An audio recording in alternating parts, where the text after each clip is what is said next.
Hello, everyone. I'm Philip Tai, Director of the Northeastern University Asian Studies Program and Associate Professor of History and Asian Studies. It is my pleasure once again to welcome you to our ongoing speaker series, Asia, America, and the World, featuring our third speaker, Professor Dada Docot. We have another great presentation on hand. When we organized this speaker series, we wanted to be as expansive as possible when thinking about Asia, Asian Americans, and the broader Asia diaspora. We had a limited number of spots in the series, but we wanted to capture as much as possible the diversity of the category of Asia America. And I think this presentation tonight by Professor Docot will help us do exactly that by giving us a very intimate sense of the lives of Filipino workers, workers who undergird the global economy, but remain quite marginalized and not well understood. So I really look forward to this talk tonight. Now, before I continue, I want to thank the support of many institutions and individuals, the Office of the Provost and the College of Social Sciences and Humanities, as well as co-sponsorship from the Humanities Center. I also want to thank Vice Provost Phil He and Dean Poiger for their ongoing support. I also want to recognize the many people who did the hard work to make this event possible: the Asian Studies Program team, Mika Morikawa-Jo and Ezra Acevedo, the CSSH team, Gabby Fiorenza and Jen Grieve, the marketing and communications team of Mike Farah and Najima Hollis-Huggins, Rachel Mu and her staff and students at the Asian American Center. Thank you all so very much. So for tonight's event, we will modify our usual format. I will invite my colleague, Professor Doreen Lee, to offer a few words about the importance of Southeast Asia and Southeast Asian studies. She'll provide some context that will frame our event and then invite our main speaker, Professor Dada Docot, to give her talk. Afterwards, Professor Lee will moderate the discussion between the speaker and the audience. The audience is welcome to submit their questions in the chat box. Finally, I want to encourage the audience to stay until the very end when we make an announcement regarding a new raffle and possible prizes. Fun. And without further ado, let me go ahead and introduce our speakers today. Doreen Lee is Associate Professor of Anthropology in the Department of Sociology and Anthropology. She is an anthropologist of urban politics and economies in Indonesia. Her first book is Activist Archives, Youth Culture and the Political Past in Indonesia. This path-breaking study was awarded the Harry J. Benda Prize by the Association for Asian Studies. This is a very prestigious prize. This is a very big deal. Her latest work focuses on popular economies and financial life in Jakarta. Our main speaker is Dada Docot, who is Assistant Professor in the Department of Anthropology at Purdue University, as well as Postdoctoral Fellow in Tokyo College at the University of Tokyo. She is a cultural anthropologist whose works center on Filipino overseas migration. Her current book project is an ethnographic account of everyday life in her hometown in Southeast Luzon Island and how her hometown has been radically changed by overseas migration and mobilities. Her talk today is entitled Extraordinary Precarities, Overseas Filipino Workers During Pandemic Times. Thank you very much for attending this talk. And here, Professor Lee, I will hand it off to you. Thank you very much, Philip. I'm very honored to be moderating this talk by Dr. Dada Docot today, and her work is extremely relevant to our interests at Northeastern to expand our areas of strength and study in Southeast Asian studies. We currently have faculty expertise on Southeast Asia, mainly through public policy and urban studies, as well as anthropology. So I'm very excited today to be able to feature the work of an anthropologist who is really expanding our understanding of the economic importance of the region, as well as the cultural contributions of diasporic communities from Southeast Asia, including from the Philippines, but also I think comparatively, Dr. Docot's work is important for understanding growing diasporas from Vietnam, from Indonesia, and other countries as well. And finally, I want to acknowledge that this talk today is very important for recognizing our various students at Northeastern who are of Southeast Asian descent and who themselves have interest in this area of study. I'm very pleased today to be moderating this talk and to learn more about Dr. Docot's work on the Philippines, on the important issues of migration and diaspora, and on the impact of remittance economies in the region. I'd like to invite Dr. Docot to her talk on extraordinary precarities overseas Filipino workers during pandemic times. Welcome, Dada. Hi, everyone. I would like to begin by delivering my thanks to the overseas Filipino workers, or OFWs, who contributed their time and stories to our research. I am grateful to the members of our team, Sharon Di Fajardo, Marian Brina, Jehu Lanyog, Jeffrey Sabater, who were wonderful in conducting and transcribing the interviews. I would also like to extend my appreciation to Northeastern University's Anthropology and Sociology professor, Dr. Doreen Lee, the director of the Asian Studies program, Philip Tai, and University President, Dr. Joseph Awan, for the opportunity to speak about our research today. And to everyone here, maraming salamat po. Filipinos are among the world's most mobile populations, with over 10 million living and working abroad, with the Philippines usually ranked in top 5 of the largest labor exporting countries. The Philippines has been actively brokering its citizens for work overseas since 1974, when the government issued the Labor Code of the Philippines, which created state-run institutions to orchestrate the migration of Filipinos and granted licenses to private agencies to deploy workers overseas. In the pre-pandemic era, the literature on global migration shows that OFWs confront hazards, discrimination, and abuse during their ordinary deployment. Emerging research on the effects of the pandemic on Filipino migrant vulnerability exposes how Filipinos, especially those working in the healthcare industry, are either held as heroes or seen as sources of contagion. Here in the US, we know of the disproportionate toll of COVID-19 on Filipino American nurses. The media report that Filipinos comprise 4% of all registered nurses in the US, but according to data released by National Nurses United, Filipino nurses accounted for a staggering 25% of all COVID-19 related deaths among registered nurses as of May this year. Today, I will provide more detailed examples of the extraordinariness of the situation confronted by OFWs during COVID-19.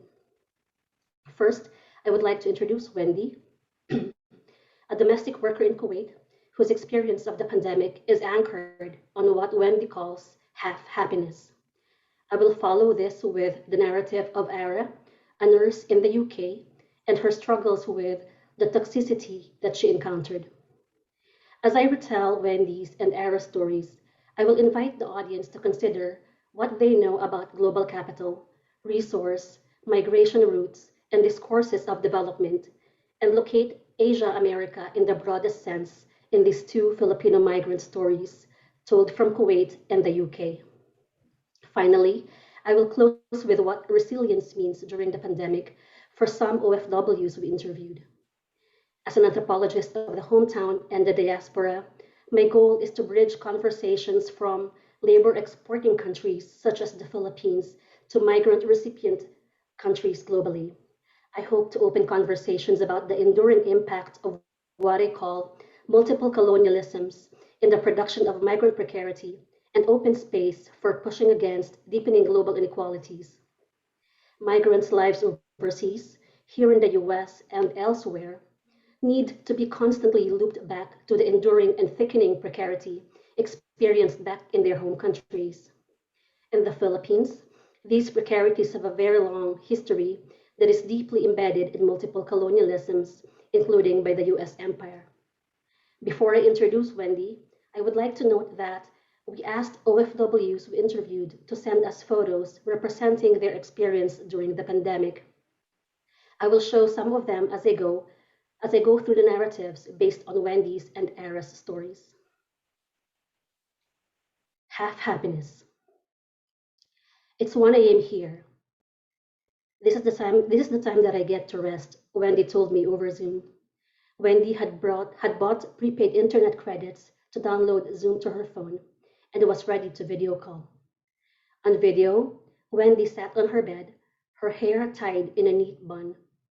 Wendy excused herself for coming to the interview in her pajamas, a dark blue, long-sleeved pair dotted with pink daisies. Past midnight, she has time for herself, she said, when her charges, ages 3 and 1, are tucked in their rooms for rest. Wendy is a Filipino domestic worker in Kuwait. The experiences of Filipino migrant workers like Wendy, our research project posits, are important in understanding the ways that labor from the global south is valued, undervalued, or expropriated during extraordinary times such as the global COVID-19 pandemic. I asked Wendy how she is currently feeling. She said that she feels half-half. She is partly happy that she has a job. Wendy describes her work as all around. Her duties include childcare and also all types of housework, from cooking to cleaning and laundry. At least she still has her job, she said. Domestic workers in Kuwait, categorized by the Philippine state as holding elementary occupations, typically earn about $350 to $400 per month. That's US dollars. Wendy's partner in the Philippines, who works for a railway company, and her siblings who are fruit vendors, have all lost their jobs. During the pandemic, Wendy has become the sole breadwinner supporting her extended family. She sends most of her salary back home, leaving only a bit for herself to buy prepaid internet. Wendy's current employer is her third, even if she has been in Kuwait for less than 2 years. She was uncomfortable with her first employer, as CCTV cameras were installed all over the house, even in the bathroom, and her boss's nephew had referred to her using a derogatory term, thinking that she did not know yet what that means. But she had learned of that word, she said, at the pre-departure orientation in Manila, facilitated by the state-run labor agency that brokers Filipino labor overseas. Pre-departure, the state makes it known to migrants that they may not be safe in their countries of deployment. Wendy also felt unsafe because, she said, when provoked, I fight back. She laughed at her declaration of bravery, followed by a deep sigh. Wendy's worries are not the result of mere paranoia. Kuwait is occasionally included in the list of countries with deployment bans for OFWs, most recently in January 2020, following the death of a Filipino domestic worker who died after days of torture at the hands of her employer. Wendy constantly worries about the abuse of domestic workers overseas. She pleaded with her recruitment agency to assign her to another employer. The work environment at her second employer was hostile, and she experienced conflict with other domestic workers.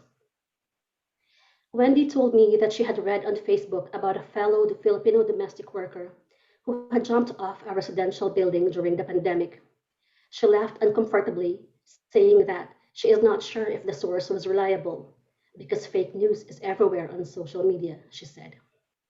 While Wendy could not remember the details, I followed her cues, and a quick search led me to the case of a Filipino domestic worker in Kuwait who jumped to her death upon testing positive for COVID-19.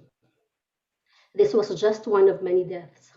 In certain situations, Filipino migrant workers may see death as the solution to their predicaments caused by job loss, abuse, and discrimination. As of October 2021, the Philippines Department of Health has recorded a total of 23,468 infections and 1,395 deaths among overseas Filipino workers. But critics say that these numbers are severe underestimates.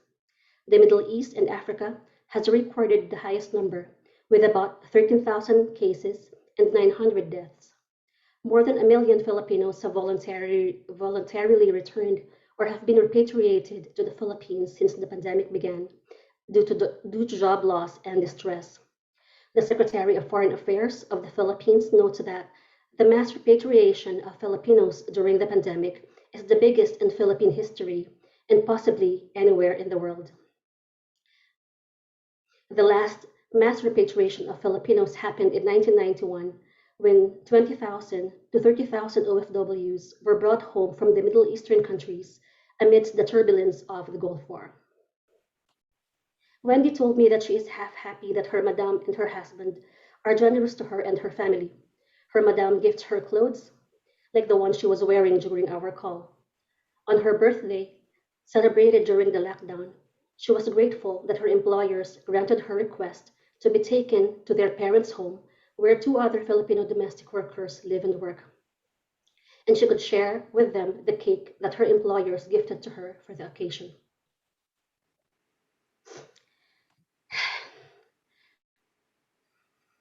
Sorry. When Philippine President Rodrigo Duterte placed the Philippines in one of the longest lockdowns in the world,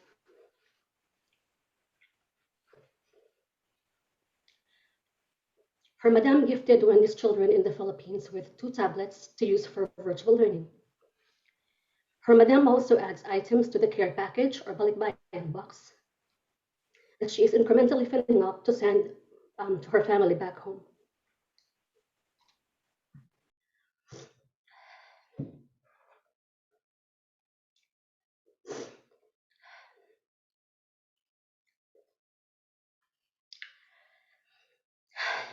Sorry, it's a bit heavy.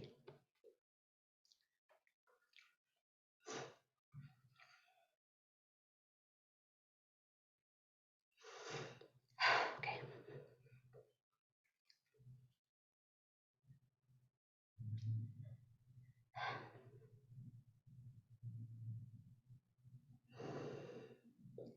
Okay.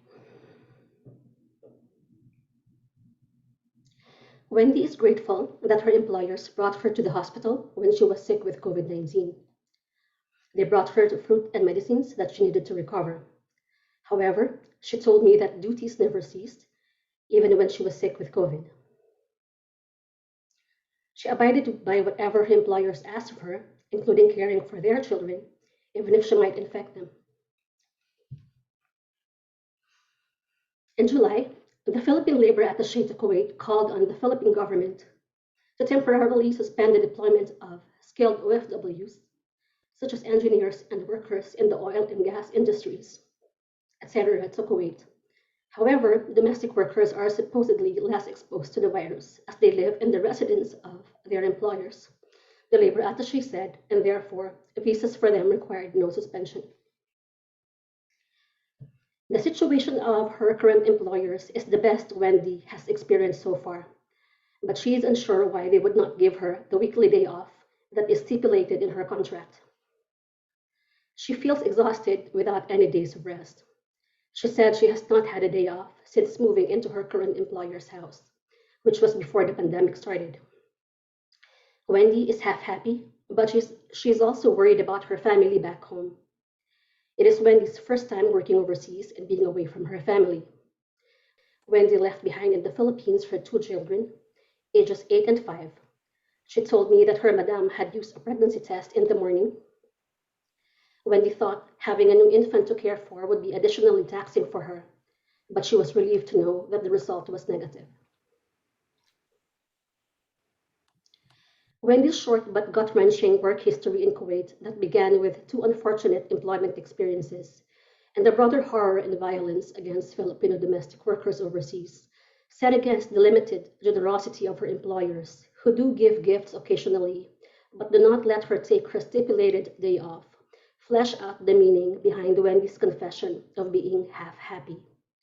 In his work in Human Conditions, Fang Chia locates the role of the foreign domestic worker in the NIDL, or the New International Division of Labor. What is characteristic of the NIDL, according to Chia, is not really an endeavor to keep labor costs low, but to supposedly invoke the local citizens' welfare. From Singapore, Middle East, to North America, various countries adopted strategies to outsource reproductive labor to people from Asia and Africa whose economies had failed in achieving the type of export-oriented development promoted by the likes of the IMF and the World Bank. Discourses of responsibility, aid, and benevolence for the less fortunate people in Asia needing work are used to justify the recruitment of domestic workers such as Wendy. On the other hand, this approach appeals to governments and their citizens, striving for a better quality of life as female citizens struggle to be both economically active and provide reproductive labor. Women from the global south have been pulled in to take on part of the burden of reproductive labor. In this rearrangement of intimate labor, domestic workers are depicted as supposedly agentive people in pursuit of their desires to uplift themselves. But the promise of upward mobility is only possible through extracting oneself from one's home to work in somebody else's temporarily. Domestic workers like Wendy are hired to do care labor at wages that become a life-saving resource in the Philippines, benefiting extended families, burdened as they are by historical land dispossession, debt bondage, and other factors, but now also suffering additional insecurity due to the ongoing global disaster and the dire situation that the Philippine economy has found itself in. Wendy's experience during the pandemic exposes how capital, circulated through gifts, salaries, and the limited generosity of employers, puts Filipinos to work, exhausting them even when their immunities are low. Mechanisms are in place to facilitate migrant departure and to receive migrant remittances, but not to lend migrants like Wendy a much needed financial cushion to facilitate a safe homecoming, either planned or voluntary repatriation due to the pandemic. Wendy's statement that she is half happy also signals her restrained freedom under the kafala system, in which so-called low-skilled labor migrants are tied to their employers/visa sponsors, a system that is comparable to Canada's live-in caregiver program, to name one example. While it is possible to understand labor mobility as motivated by individual desire and agency, many scholars argue that mobilities from the global south are critical to the circulation of capital and the resources in the global economy. In a situation where migrant status and capacity to work are tied to their employers, migrants are effectively looped into restrictive employment conditions dependent on the will-off employer's whim, happening amid situations of capital accumulation in the context of oil wealth, leading to rearranged reproductive labor in service of those with the means to pay for people with restricted freedoms, living what Nefertiti Dior calls lifetimes of disposability. Toxicity. Ara is a 35-year-old respiratory nurse with 7 years of work experience at a public hospital in Manila. She arrived in the UK in February 2020. Ara's workplace is a hospital in a coastal town 300 miles away from London. Prior to leaving the Philippines, warnings about the danger of COVID-19 were beginning to capture the headlines, but the situation had not escalated yet. Ara said there was some surveillance at the Manila and London airports during her trip, but the reported cases still seemed of minor significance. Our research team's calls with our interviewees begin with a check-in about how they are currently feeling. Ara took in a deep breath as she gathered her response. Actually, she said, "First, I am grateful." 3 weeks after her arrival in the UK, the hospital she works at recorded its first COVID case.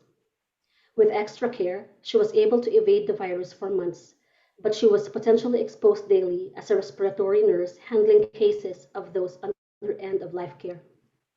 She tested positive on December 10. She is at a greater risk due to having asthma since childhood, was very exhausted, and perhaps her immunity had become low, she said. Her Filipino housemates, all working in the healthcare industry, also tested positive, perhaps through her, she said, with a tinge of hesitation and guilt. Like Wendy, it was Ara's first time to be away from her family. Ara was cooped up with a group of Filipinos, all sick with COVID. In the beginning, she did not want to inform her family back home that she had contracted the virus. She did tell them, eventually, and she said she could sense the worry in their voices when they called, but on video, she said, they chose to show strength, that they are strong for me. She had high fever, which made the experience very taxing and uncomfortable, but she said she knew of patients in a far worse situation. Ara's worries and her family's are linked to the troubling impact of COVID-19 on Filipino nurses working in the UK. In a written evidence submitted by the Filipino Nurses Association to the British Parliament in May 2020, it was noted that in the early stages of the pandemic, Filipinos have the highest number of staff mortalities in both the NHS and social care due to COVID-19. The report noted that at that time, Filipino nurses accounted for 22% of all nurse deaths in the UK. Reports about the status of healthcare workers in the UK in December revealed that more Filipino nurses had died in the UK than in the Philippines. The disproportionate impact of COVID-19 on Filipino nurses is not unique to the UK, as the situation in the US is quite similar. The mass migration of Filipinos to all countries and territories in the world, as I mentioned earlier, is a state-supported one. It is also embedded in a very long history of racialized and gendered labor exploitation. The Philippines was colonized 3 times for a total of more than 400 years. By Spain in 1521, followed by the US in 1898, and Japan during World War II. The formation of contemporary Filipino migration, including in the care and medical industries, can be traced back to these multiple colonial encounters. There are many examples. In the 1970s, an American journalist referred to the US naval ships as a floating plantation, referring to a labor arrangement on the ships in which Filipinos occupied the historically segregated and racialized steward rank that was created during the American colonial period in the Philippines.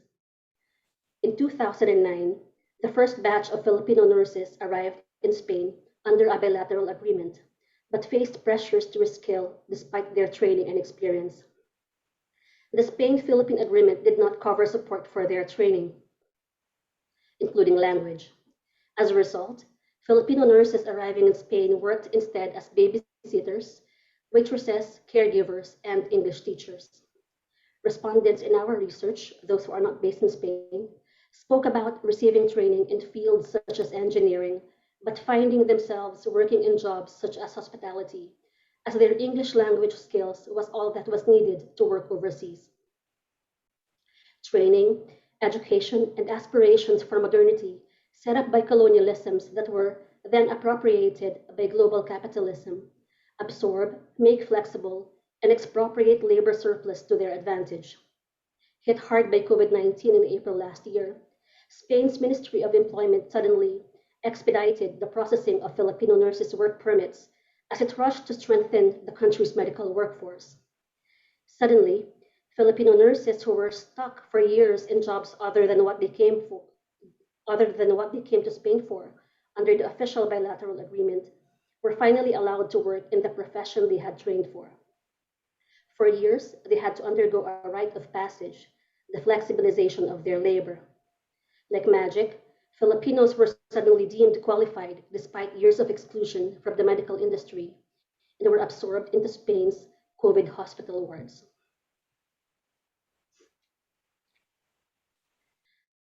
Despite her anxieties about facing COVID-19 while far away from home, Ara is grateful for the healthcare system in the UK, which she knew was superior to what was available in the Philippines, and would be impossible to come by, especially during a pandemic.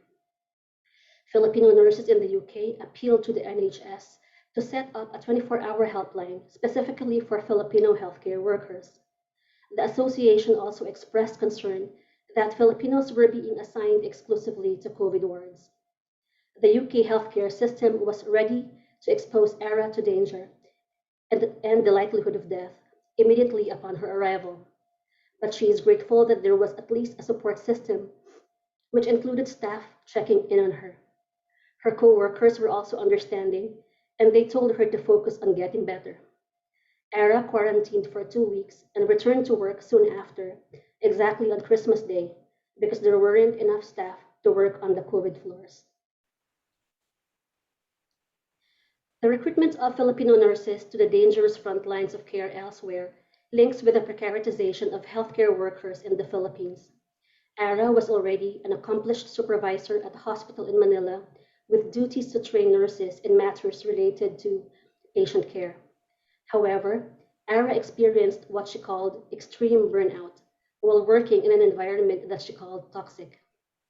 Ara said, quote, "The work environment in the Philippines was so harsh that it was increasingly difficult to help others." End quote. Ara said that as nurses take care of people's lives, the Philippine government must at least ensure that they take care of those who help other people live. There were no systems in place to process her experience of burnout that weighed her down.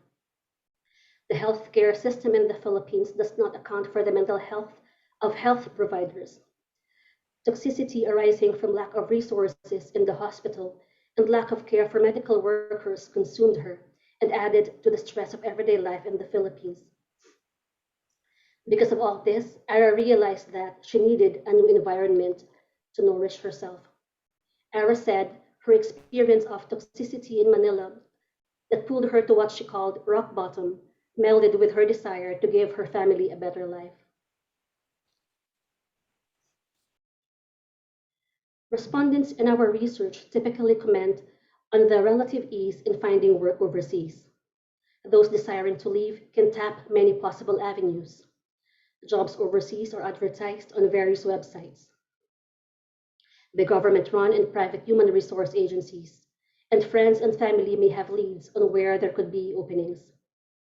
In the case of Ara, it took her less than 6 months to process her papers via a private agency. Away from family, Filipino migrants face the materiality of global inequality through the resources that they can access in their new work environment overseas. Ara's gratefulness sits in a state of revelation that the work conditions can be better, even if she is still potentially exposed to COVID-19 daily, in that her survival is due in part to being overseas, where there are enough resources for her recuperation. But toxicity for Ara extends from the workplace to exhaustion caused by political decay in the Philippines. She said, "The system that is supposed to protect us threatens us. It's so ironic and shocking that those whom you expect to help have nothing to give." Articulating that the stress on healthcare workers caused by lack of resources intermingles with the harm that a violent regime under Duterte inflicts upon Filipinos more broadly. At the end of August 2021, the Philippines was logging the highest new case numbers in Southeast Asia at 30,000 daily. The unemployment rate in the Philippines is high, with as many as 4.5 million unemployed. Insecurities during the pandemic combined with a climate of fear amidst the government's militarized disaster response, which seems to blend in with the extrajudicial killings under Duterte's war on drugs. The Philippines slipped in the global happiness rankings, reflecting the effective toll of the drug war and the pandemic on Filipinos' well-being. The tragedies of disaster capitalism that allow states to gather aid and secure investment deals on the behalf of Filipinos become hyper-visible. These resources are mobilized to fund Duterte's militarized response to the pandemic. Government-initiated emergency response to the pandemic will impact Philippine political life in the long run, affecting potential migrants' decision to stay or leave. Duterte has called for the Philippine Congress to urgently pass laws that will finally allow 100% foreign ownership of companies, industries, and public services. During the pandemic, the Duterte government peddles a rationale that the passage of these bills will alleviate suffering and rejuvenate the collapsing economy.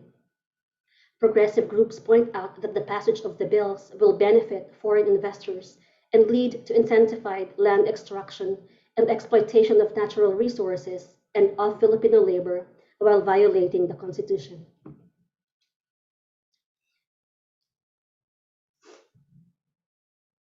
At this junction, I turn to post-colonial scholar Achille Membe's critical arguments about how bodies and their labor are disciplined in the post-colony.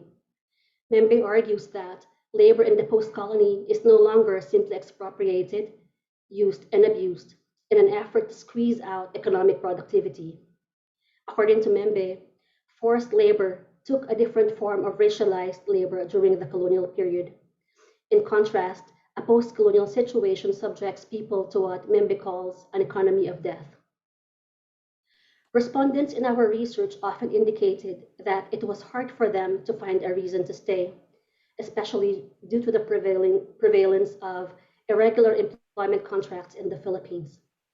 The contractual employment system is nicknamed 555 and is designed to keep employees only on 5-month contracts so that they would not be regularized on the 6th month of continuous employment as required by law. Exhausted by irregularity, Filipinos seek better opportunities, lured by the promise of higher pay, but with a tacit resignation that precarity, suffering, grief, or death might be waiting at the next destination. International labor contracts are just as insecure in the case of Filipino nurses arriving in Spain, and also as we have seen in the case of Wendy, who hangs on to a state of half-happiness within the kafala system. Pandemic or not, Filipino migrants' lives are left highly vulnerable to insecurity, risk, expendability, and potentially death. Earlier this year, the Philippine government offered to trade Filipino nurses to Germany and the UK in exchange for vaccines. The concept of resilience is often used to describe people's fortitude in the face of suffering. As one of our respondents said when asked about their vision of post-COVID future, quote, "It will be difficult to rise from this because we have lost so much," end quote. In their statements about what the future could look like after the pandemic, OFWs reference to resilience exist in their experience of overwork, tragedy, and creativity out of bare survival. Resilience, characterized by one's power to adjust, make do, rise, adapt, and smile in the face of tragedy, exists in a world of despite and in spite of, where precarity is anticipated. In agitating for equality and imagining solidarities as we move forward, we could perhaps fruitfully rethink resilience, this time to describe unchanging structures, the reverberations of colonialism and oppression that amplify disasters and deepen suffering. As I mentioned earlier in the introduction, we asked OFWs to share photos that represent their experience of COVID-19. As seen in the previous slides, OFWs sent us selfies wearing masks or photos of their socially distanced walks in the park with friends during their days off from work. Ara sent us a photo of her visit to the beach during one of her days off. Meanwhile, Wendy's chosen photographs speak of the weight of her struggle and worries while she cares for others in Kuwait. In November 2020, in the middle of the pandemic, the world's strongest recorded typhoon for the year landed in Wendy's hometown. The photos of COVID that she sent were those taken by her family members, showing the damage caused by the typhoon on their humble home. OFWs like Wendy experienced the pandemic and its harms transnationally and meshed with other disasters. Wendy's testimony about her anxieties during the pandemic and perceived uncertain futures expose what Frantz Fanon calls continued agony and what Laurent Berlant calls crisis ordinariness. Anxieties about surviving while away fold into the pandemic experience of their left behind families. Wendy did not plan to stay away from her family for so long, and she wishes she could go home, but her savings have been drained as she strives to support her extended family in these difficult times. With her investments in their hometown blown off by the typhoon overnight, Wendy's aspirations for homecoming are suspended for now. Thank you. Thanks for listening. Thank you very much for a very moving talk and a very, I think, intimate look at the effects of the pandemic around the world, especially as they are experienced by overseas Filipino workers. I am going to be moderating the question and answer session today. So while we wait for questions from the audience to come in, I'd like to ask you a few questions myself, Dada, if you don't mind.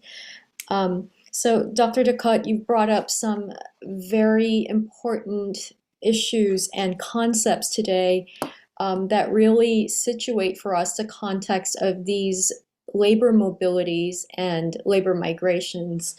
I'd like to ask you about two ideas you brought up. One is disaster capitalism, and I think not enough people have characterized the pandemic as a form of disaster capitalism. So I think it's so intriguing that you put those together for us. And that another way to think about what is to come as opened up by the pandemic is that this is also a form of what Anna Singh calls frontier capitalism as well. And where Anna Singh was talking about natural resource extraction, the destruction of rainforests in Indonesia, for example, I think here we can see frontier capitalism as the expansion of capital into new arenas, especially in healthcare around the world, that are now opening up as new markets for Filipino nurses to enter into. So I'd like to ask you to talk briefly about what you think about these twin ideas of disaster capitalism and frontier capitalism as they appear in your work. And then my next question has to do with your use of the concept resilience, which is so important to think about because I think resilience is how narratives of survival are valorized. But I think you presented some very moving and powerful stories where people feel very ambivalent about what they've experienced in terms of the push and pull factors of migration, but also their level of gratefulness and their level of tragedy that they've experienced because of what they do as their work. So could you speak to those 2 points? Are you offering a critique of resilience? Are you thinking about it as a more kind of, as it were, local concept that's close to the hearts of the people that you've worked with?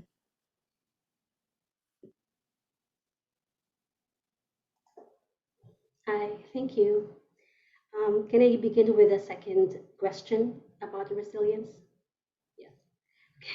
I think we commonly hear the concept of resilience whenever we talk about disaster now during the pandemic, and we seem to use the word as a kind of, as I mentioned, as a kind of a praise, right? That we are, the people are so well adapted that they can smile even in the face of. And as I mentioned in my presentation, it exists in a mode of despite of and in spite of. Like, okay, we are resilient. And coming from in the Philippines, coming from a hometown which is hunted annually several times by the typhoon, and where by different kinds of typhoons and by recurring floods, it seems common for us to just, not for us, but for the media to say that, oh, look, the Bicol region is hit again, and then they have lost again so much money, all of the crops are gone again, and usually the media depicts people as if nothing happened, as if they're happy once again. But I think it's we should not lose hope, and it is important to remember happiness and to find joy even amid suffering, right? But there is also the tendency to weaponize resilience so that those in power do not institute change. There are so many already disasters that happened in the Philippines while I was growing up, and I don't think we have really recuperated in any of them, sadly, right? And as I also use the term multiple colonialisms, hopefully I can expand on this more in my book, which I'm trying to write these days. But resilience is also told in a mode when none of our former colonizers have apologized to us.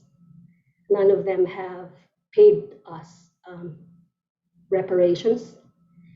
And yet the Filipinos are resilient, and then they are strong, and now we are here in the US or in Spain or in Japan. Yeah, so I think we need to rethink resilience, and I don't think I'm alone in this. I think a lot of scholars are already thinking about this, and I first heard of this concept actually about reimagining what we think of resilience from Ninochka Rosca, who's a Filipino novelist, and I was caught by her calling out of resilience in one of the typhoons that happened in the Philippines a few years ago, and I was like, oh, she is right. We really need to pay attention to what we are saying when we say that people are strong. I think it's also applicable here in the US when we think about violence against marginalized communities.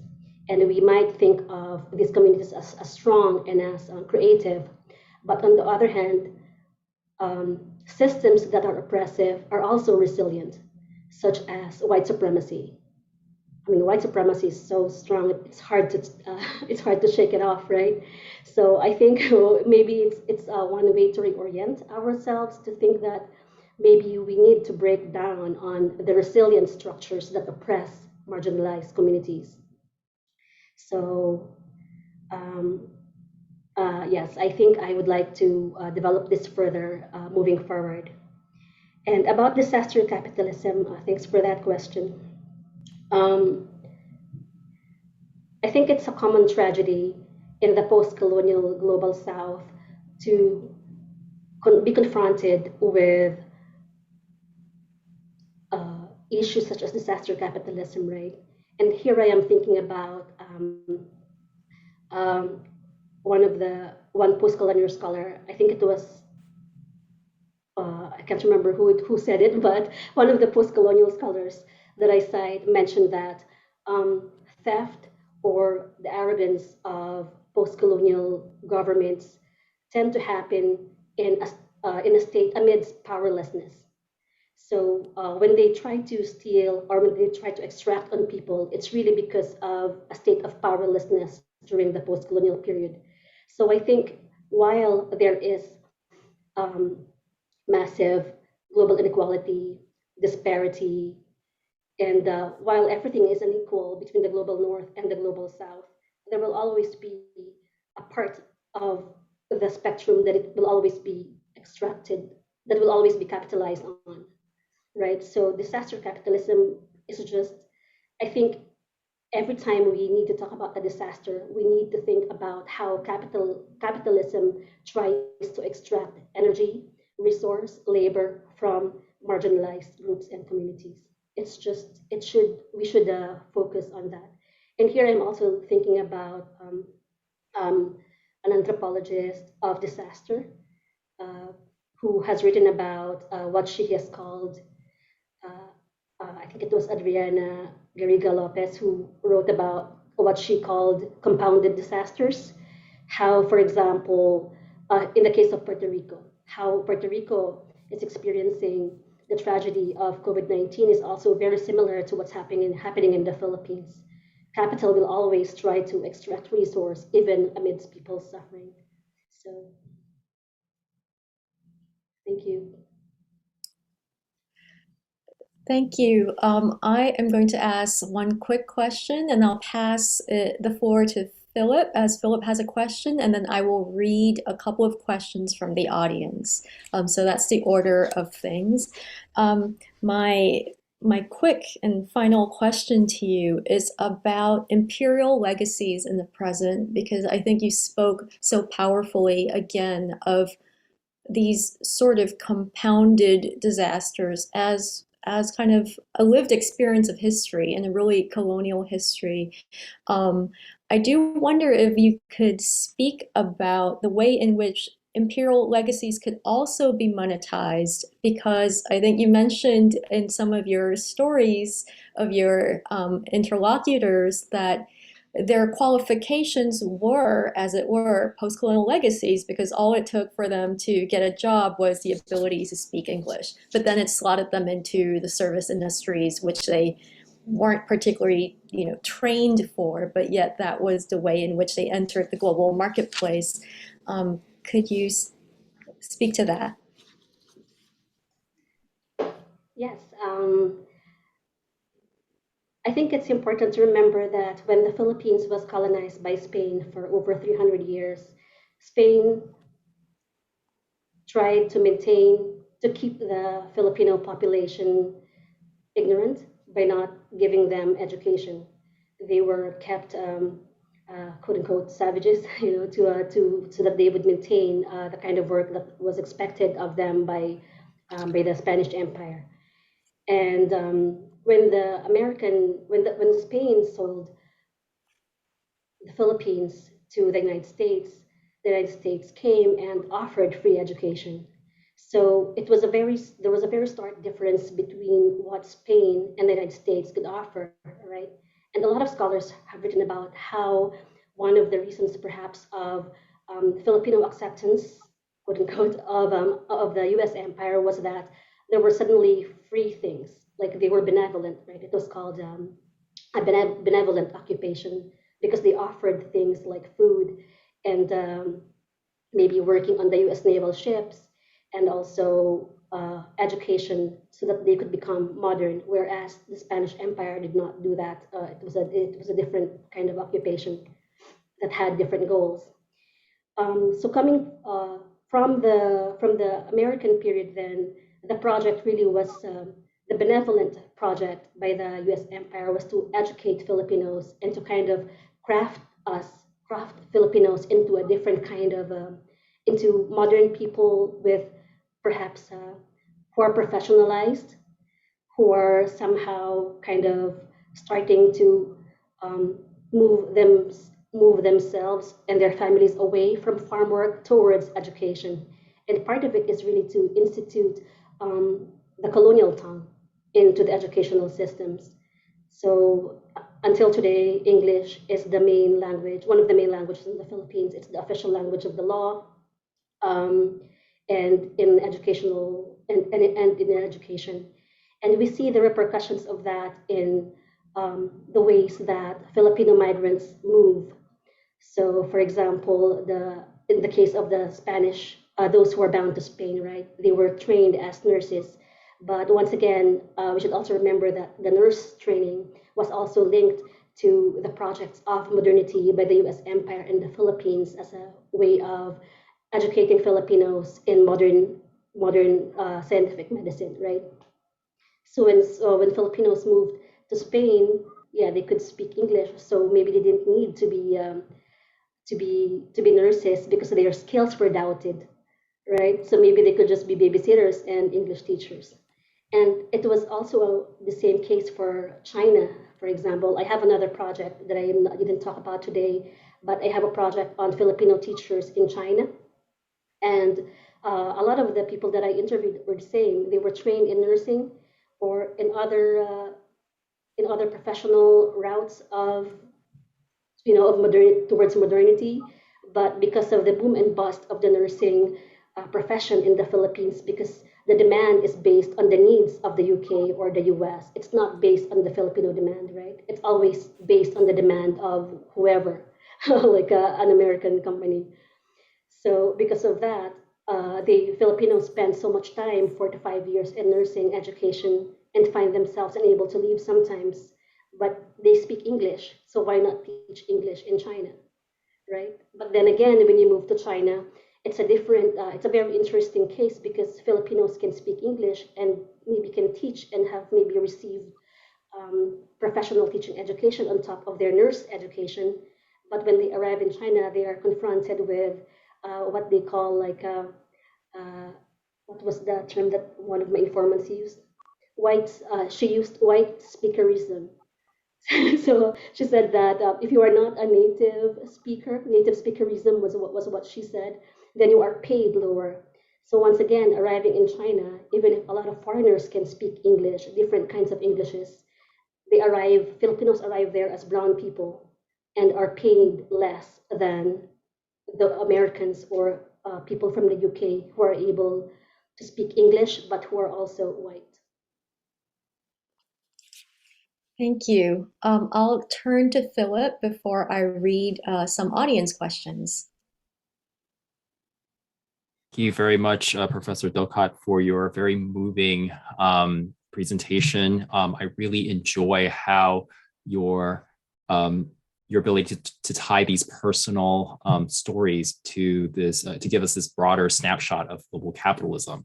I just want to say, I guess the question I have is, I want to think about sort of drivers behind this global economy of labor that you described, because in the popular press, normally we have stories that portray exploitation, that emphasize, moralistic accounts of how brutal employers could be, and so forth. And we have abstract accounts that describe how labor is responding to the ebbs and flow of supply and demand in the global economy.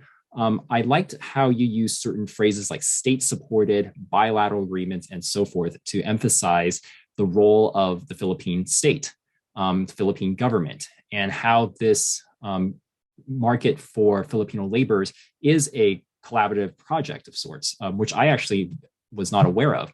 So I'd actually like to ask you a bit more. I mean, what is the role of the Philippine government in facilitating the export of its own workers? And also, I suspect that the Filipino government may also have a role in facilitating the transfer of funds and repatriated capital, of remittances, and so forth. So there's this entire economy or ecosystem that the Philippine state actually plays a role in, it sounds like. And I would like to have, if you could elaborate on that a bit more.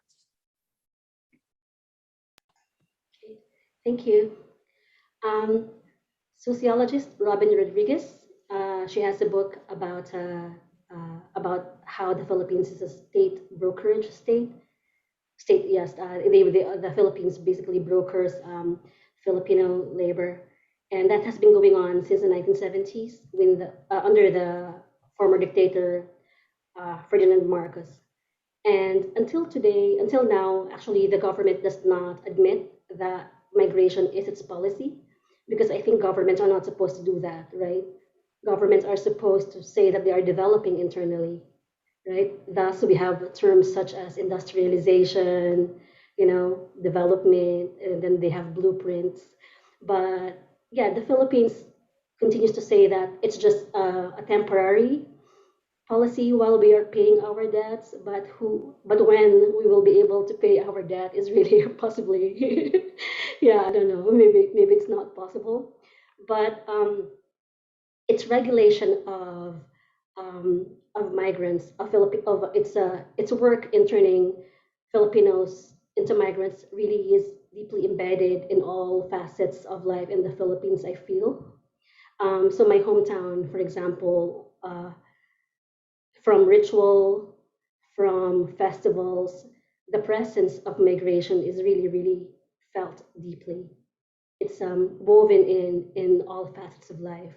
And I think this is because a lot of um, familial or intimate aid circulated between families also come from migrant remittances. And it's also important to note that 10% of the Philippines' annual incomes come from overseas remittances, right? And that is quite a lot. And sometimes it's about the same amount as other development sectors, right?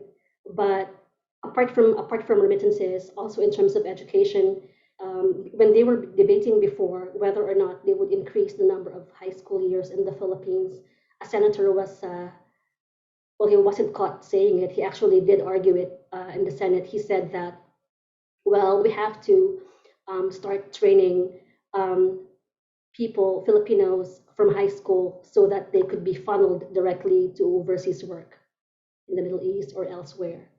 Because the insight was that maybe you don't have to go to college, right? Because if they only receive a high school diploma, that's the bare minimum that you need to be able to work as a domestic worker or as a person doing any kind of elementary occupation. So in terms of financial management, I guess there's the remittance economy.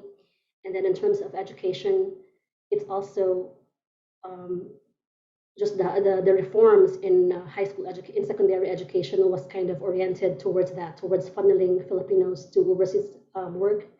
And also, I think very importantly, in terms of everyday life, like ritual, a lot of relations now are transnational, so it kind of has changed people's orientation, whether or not they would leave or stay. Thank you. I had no idea that the debt bondage that you were talking about was really national debt bondage. So that's quite amazing to think about at that scale.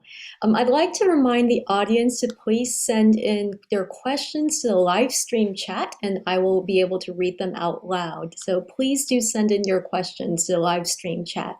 Now, there are a couple of audience questions I'd like to read now. So one from Aya and Lauren. They ask, Dr. Docot, you mentioned how Filipino nurses in the UK asked the NHS to set up a specific hotline for Filipino healthcare workers there. Are there similar examples of the mobilization of OFWs in response to the pandemic in the Philippines and in their host countries? Thank you in advance. In terms of, so I think I should also, in terms of method, this research, we interviewed over 50 overseas Filipino workers. And if you remember in the slides, our researchers were also mostly overseas. One of the researchers was in China, and I was here in the US. I'm here in the US, and the one in the Philippines. So we are all migrant workers, some of us displaced. One of the researchers was in China and was returned to the Philippines during the pandemic. But in terms of what's happening in the Philippines, I can talk about what I know from my cousins who are nurses and who are caregivers in the Philippines. And I know that there's what's happening in the Philippines is that capital or hospitals or private clinics are the ones which are shouldering what their nurses and their caregivers need, right? And the response of the Philippine government has been really abysmal. I mean, I don't think it's even worth mentioning. Yeah, there's a big problem right now in the Philippines with face masks because the Philippine government released this massive budget for purchasing face masks, for example, supposedly for government workers and for public hospital workers. But the release of funding for the face masks does not really match scientific evidence, right? Because face only a mask is needed, not like a face shield. Sorry, I meant a face shield, not a face mask. So disaster capitalism also happens within the Philippines when public officials are the ones trying to extort money from the public coffers for their own benefit. And it's also important to note that next year is the Philippine elections, and we have a very troubling slate, a lineup of um, officials running, including the son of our former dictator, um, and potentially the daughter of the current president, but she has not yet released uh, her candidacy. A former boxing champion, Manny Pacquiao, is also running, and then an actor. So it's just like a really very messy. And the Philippines has so far, we've had the longest lockdowns in the world, and it's really just based on what I read on the news. I don't think there is any kind of system at all to mitigate or to help nurses in the Philippines. Thank you. The next question is from Ezra, and Ezra asks, she says, oh, they say, thank you very much for sharing these stories. Do you think that overseas Filipino workers are in a unique labor situation, or do you think that people working overseas from other countries, for example, other Asian countries, or other formerly colonized countries, are experiencing these kinds of circumstances and precarities as well? Okay, I think I would like to nod to Franz Fanon in answering that. Franz Fanon says that in Wretched of the Earth, he says that there is a commonality, a commonness in the experience of suffering, of wretchedness among the post-colonial countries. So following what Franz Fanon says, I would think with Fanon to argue that the Filipino experience really is maybe not very extraordinary.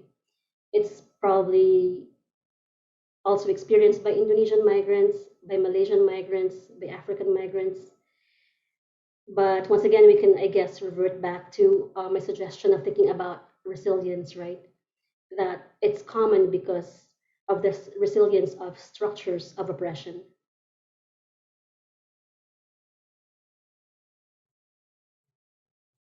Um, Thank you. And I think there might be one more question or comment, and I'll try to relay it accurately. So Tun asks, Dr. Docot, could you elaborate on how and in what ways Filipino overseas workers' resiliency might perhaps have an impact or an influence on their host countries? Um, what was the question again? Sorry.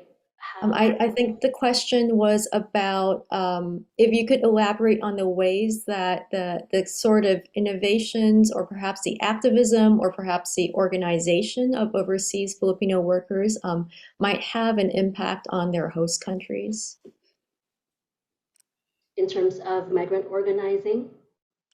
Potentially, I think that's a huge area of political interest that is significant and maybe perhaps unique to the Filipino overseas workers situation. So perhaps you could comment on that. Oh, yeah, sure. I think here, for example, in the US, we have seen how Filipino agricultural workers have transformed historically laws pertaining to agricultural workers, right? So we have Larry Itliong, who's an agricultural worker and who founded the labor union of agricultural workers, and that transformed until now has benefits here in the U.S. And also, in terms of migrant organizing, I have moved around from the Philippines to Japan, where I did my master's, and then Vancouver to where I did my PhD, and now also in China for postdoc, and then here in the US for my for my tenure track job. And I think migrants, um, just not in the broad sense of changing policy, right, but also the intimate changes that migrants bring to the communities, to the neighborhoods where they live. I think it's phenomenal how little neighborhoods could change when migrants are within them. Because, of course, migrants bring with them practices, right? In Hong Kong, if you have been to Hong Kong, and if you have hung out there during Sundays, you probably have seen a lot of Filipino workers hanging out during Sundays, right? And to others who might be a little bit racist, who might be racist, they might think that, oh, look at all the Filipinos, they're hanging out there and leaving all the dirt, right? But that's not it, right? It's an entire community gathering and supporting themselves, and it has provided Hong Kong different ways of engaging with the foreign community. So I think migrant presence is very important in expanding the ways that we think of ourselves, also in relation with others, and also in terms of policy. Yeah, I think where they work, uh, usually Filipinos would have an impact on, not just Filipinos, but migrant workers would tend to have an impact in the areas where they work in. Thank you. So another question has come in from the live stream. Anna asks, um, I wonder if you could project or think forward how the pandemic has changed or interrupted Filipino domestic workers' migration channels, and whether this will continue to have an impact in the future. Will this force the country to rethink its brokerage state approach? And I think this is also interesting because you started talking about extraordinary mobilities, and I wonder if the pandemic might be putting a stop to that. Okay. Oh, I just remembered one of the responses of from our interviews, because we had one of the final questions that we asked of them was about post-COVID future, right? How do they imagine after COVID, what's going to happen to us, to the Philippines, and to migrant workers.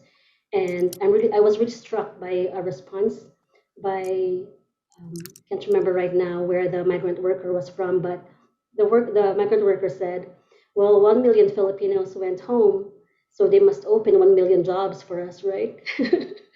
So, so I think the expectation is to still leave, and that it's a temporary rest or a temporary return, whether or not they repatriated on their own. But for this migrant worker, the migrant worker thinks that the Philippine economy will return back to normal because when 1 million jobs will open for Filipinos.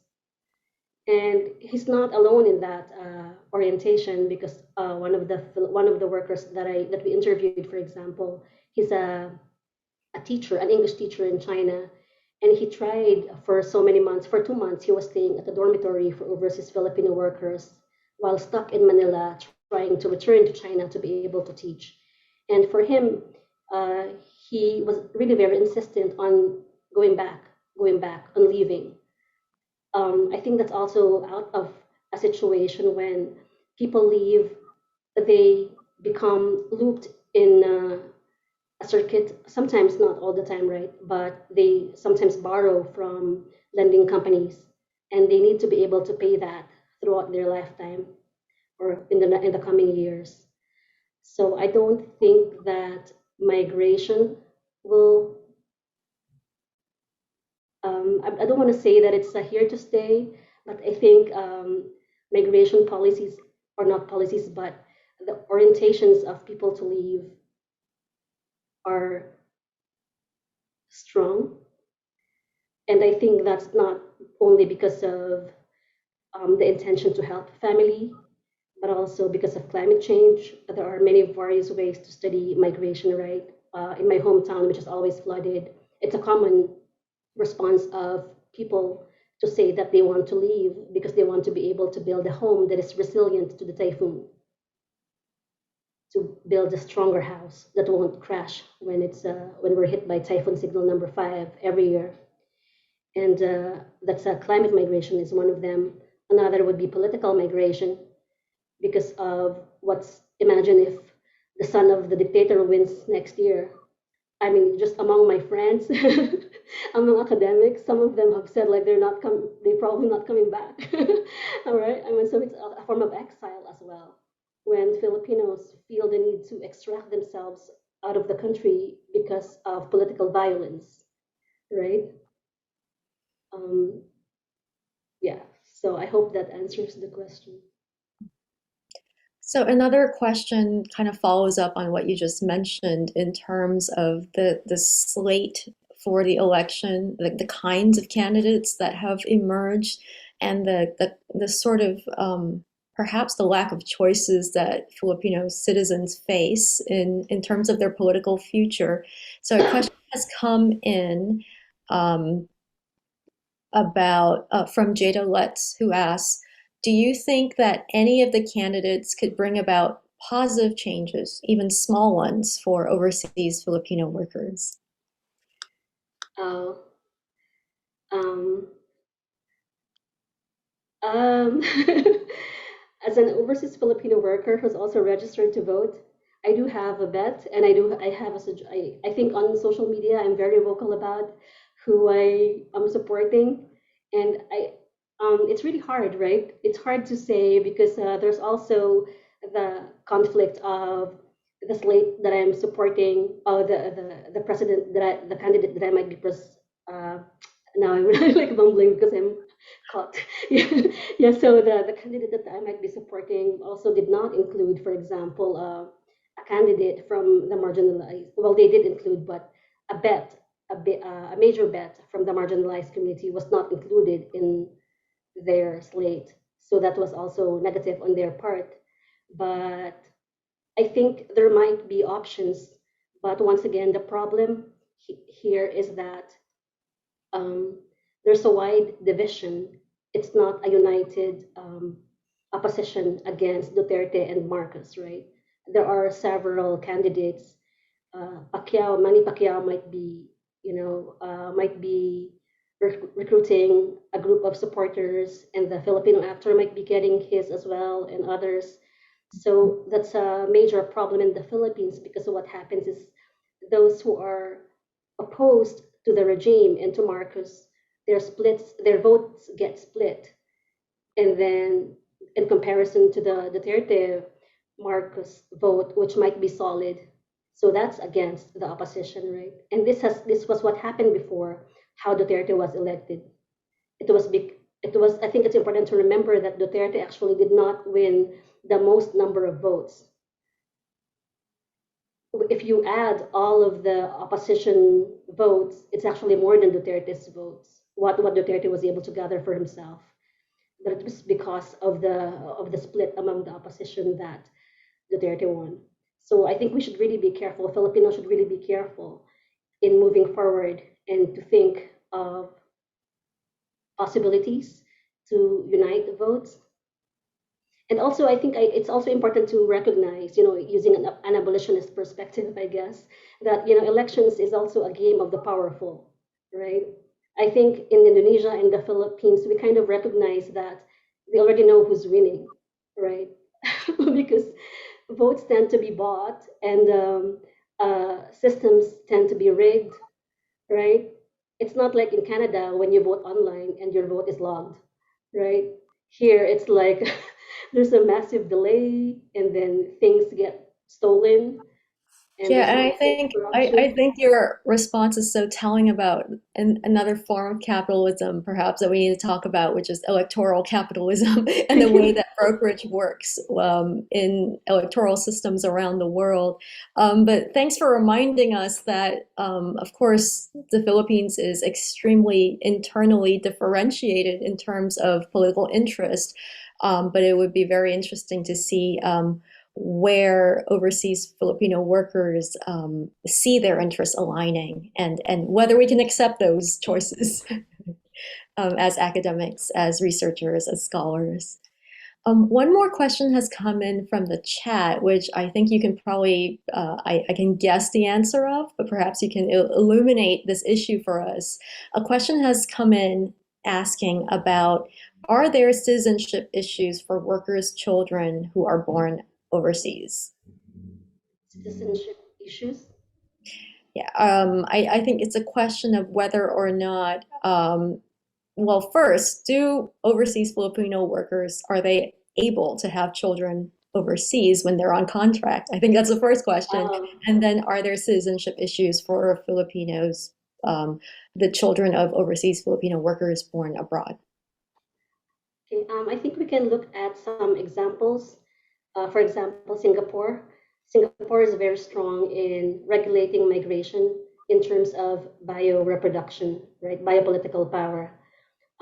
Migrant workers, Filipino domestic workers, and also Indonesian migrant workers have to do, I think it was every 2 or 3 months that they have to do a pregnancy test, right? And that they are required to do it because they are not supposed to get pregnant, because it's a very small state, and the resources of the country is only for Singaporeans, I guess, and it's not for visiting, for temporary workers. They are just visiting. They're not supposed to stay, so they can't. No, they can't get pregnant, and it's the same case for domestic workers in Hong Kong. They're also just supposed to stay. They usually, and this is really very strange because we know that apartments in Hong Kong and Singapore tend to be very small, right? So this means that they are probably staying in a section of the living room, or with their charges. So there's no space at all for intimacy for migrant workers, unless they are allowed by their bosses to be billeted to stay elsewhere, to stay in a dormitory elsewhere. Then they probably could, but I think usually those who are working as domestic workers are not allowed to to reproduce. They're not allowed to during that time. But what happens is, for example, when they come home every 2 years, when the contract ends, then maybe they get pregnant, and then they have to return home and give birth there, back in the Philippines, and then they leave behind their children with their family members. And this is the common story when migrants work elsewhere, and then all throughout their lives, they live transnational lives with their children. Um, Other countries have immigration pathways, such as the US, maybe Canada, Canada's live-in caregiver program. Sometimes they are able to successfully navigate that, but it's also not very, it's difficult, it's challenging. It took years to agitate to a it took years to be able for people to actually be able to come here and be reunited with their family members. Same case for my family. We're trying to move my brother here in the US, and his application has been, I think, is already going on for 10 years now. So it's difficult for families to be reunited. And here in the US, especially, I mean, we know about the border, right, between the US and Mexico. The the I think the tendency is to keep families apart rather than bring them together, because the family that is supposed to be okay, that is supposed to survive, and that is supposed to be taken care of, is not the global South's family, right? It is those with capital in industrialized or developed countries. Thank you. I have another question from a faculty member, Professor Eileen Otis. And after I read this question, I'll turn to Philip, who has a question as well. So Eileen asks, how did the repatriation of workers during COVID affect the economy? And I think by that she means the economy of the Philippines. Do global banks receive fees for handling remittances? You describe workers as barely hanging on and often treated cruelly. What are the possibilities for resistance or organizing to pressure the broker state to institute some kind of protection? Okay. Yeah, thanks. Um, Very surprisingly, the remittance economy in the Philippines is actually has shown to be resilient even during the pandemic. It has not really, it's not affected. Usually, maybe you think like, oh, maybe 1 million people have returned, maybe the remittance economy will crash down, right? But it has not. It is resilient. So I think it's another way to think about resilience, right? But we can think of the resilience of the remittance economy during the pandemic as also maybe fueled by mutual aid and solidarity support from migrants who may have extra resources to share. And we have seen this in the case of the Philippines with the rise of the community pantries movement, where Filipinos send resources back to their home communities, and then they put up community pantries, which gives free food to the neighborhoods. So I guess the remittance economy was affected by that. So there's the remittance economy, which has shown to be resilient. And in terms of how migrants organize themselves overseas, this has,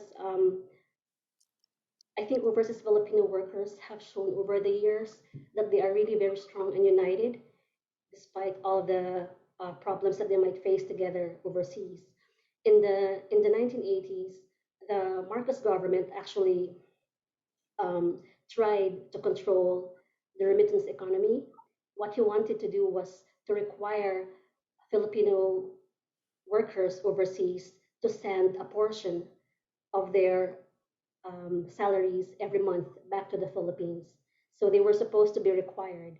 I can't remember anymore the percentage, but the Marcos government tried it to require them to send, for example, 25% of their salary monthly. So by that, that means the government can calculate how much it will be receiving, right? But because of migrant organizing, it began in Hong Kong among the domestic workers there. That that failed. That yeah, the plan of the government did not work.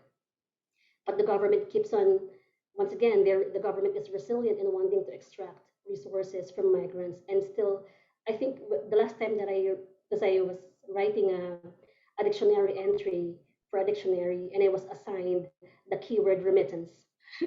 So this is that's why I kind of know a little bit about remittances, because I did a bit of research on remittances. And apparently, just 5 years ago, it's still pending in Congress. There's still that push to require migrants to remit a part of their salary back home. Yeah, so the government still keeps on trying to do that, but migrants overseas always push back. That's fascinating that there is actually a kind of resilience or integrity to the remittance economy that is still in the control of the workers themselves. So that's a wonderful thing to learn about. I think we have time for one more question, so I'll give the floor to Philip. Thank you very much, Professor Lee, Professor Docot. I really enjoyed how you interrogated the word resilience, the concept of resilience, because the word and the concept of resilience is often suffused with this very positive connotation.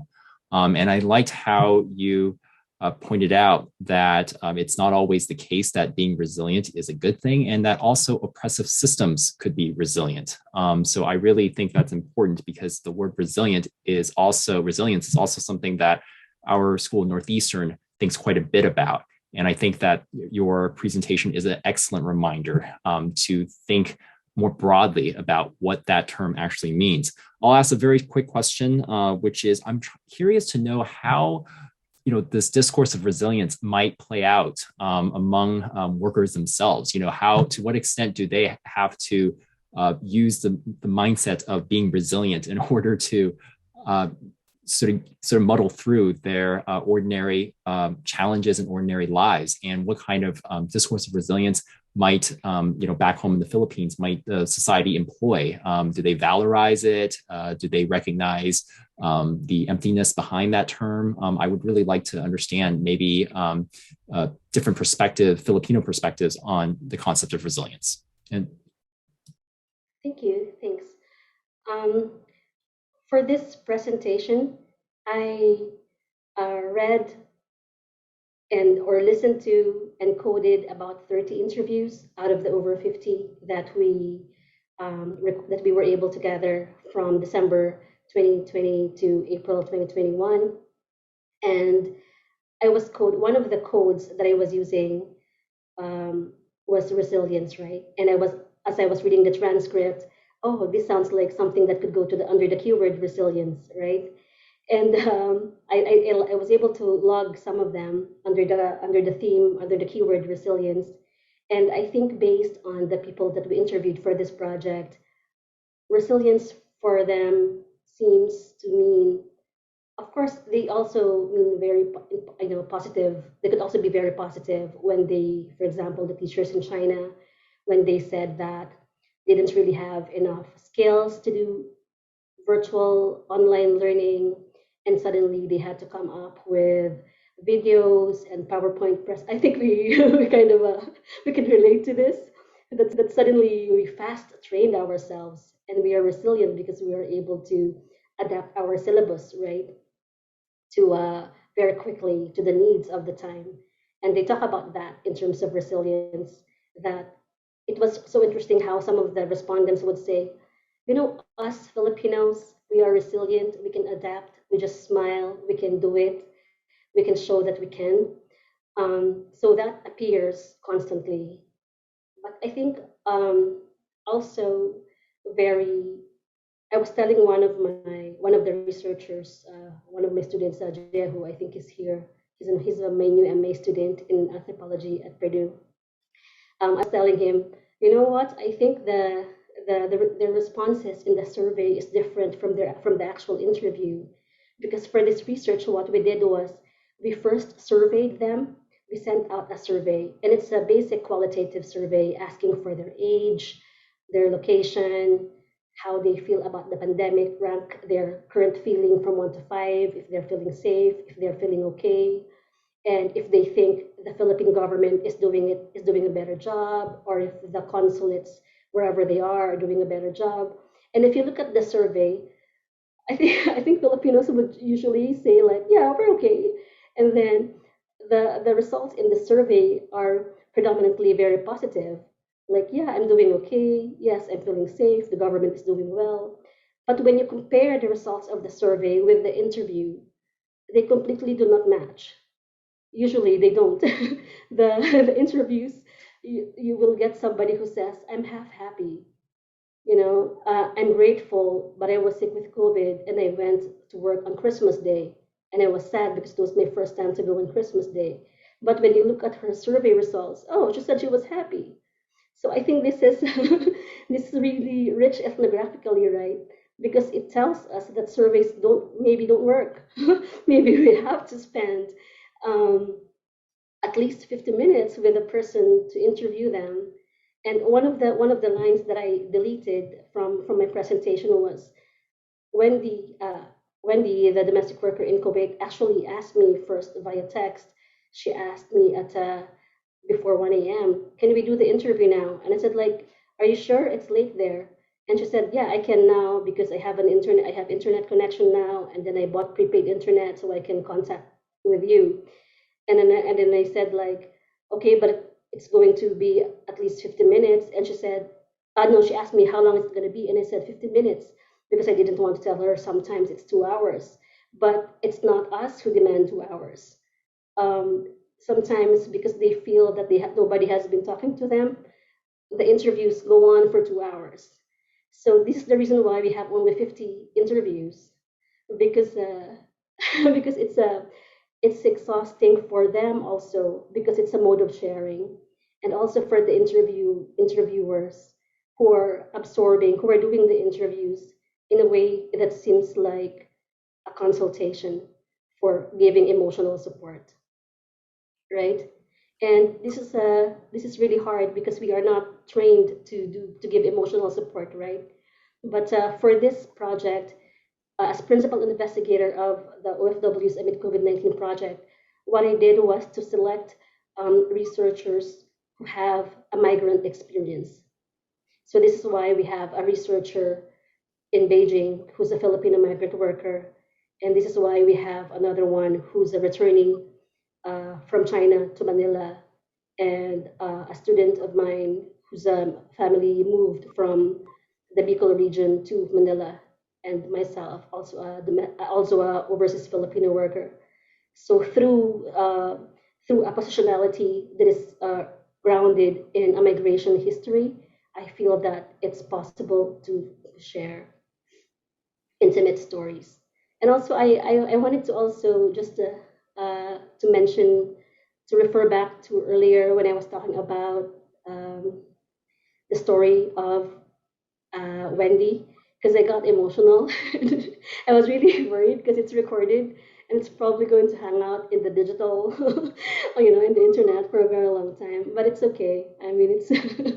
I just wanted to. I just want to remember one of my favorite anthropologists, Ruth Behar. She did say that an anthropology that does not break your heart is not worth doing. I'm not saying that other anthropologies don't need to be done, but I'm just trying to justify my crybabiness with the using theory. Thank you. Thank you for sharing. No need to adjust that. No need to apologize. Yeah, no, I think it's testimony, right? We're bearing witness to powerful stories about what suffering and what resilience looks like during the pandemic, especially from people who don't often get their voices heard or represented. So thank you for your work, and thank you so much for sharing your work with us this evening, and especially for your answers and connecting so many issues for us around the world, for thinking about the connections between Asia and America, between Asians and Asian Americans, between several empires and how they connect through time. I think it's been a wonderful and productive conversation, and we're so pleased that you've been able to join us this evening. And to the audience, I hope that you will join us for our next talk on December 1st. I'll turn the floor over to Mika. Thank you so much. Thank you, Dr. Lee, and thank you so much, Dr. Docot, for that amazing presentation. And thank you to the audience for me as well for joining us. I know in our current mode, Dr. Docot, it's hard to see their faces, but there are over 100 folks who indicated they would attend today and quite a few questions that were submitted. So thank you to all of you for doing that. We will be sending you a feedback form for this talk over the chat and over email to those who registered. So if you could fill that out, we would be very grateful. And if you do fill out the form, there will be an option in the form to be entered into a raffle for a copy of a book authored by the speaker in the series. So please fill it out if you can. We would appreciate it. As Dr. Lee mentioned, our next event is taking place on Wednesday, December 1st, also completely virtual. The talk will be with speaker Dr. Mei Nai, entitled The Chinese Question, the Gold Rushes, and Global Politics. At the link in the chat, you can register today. We hope to see you there, and thank you to all of you again for joining.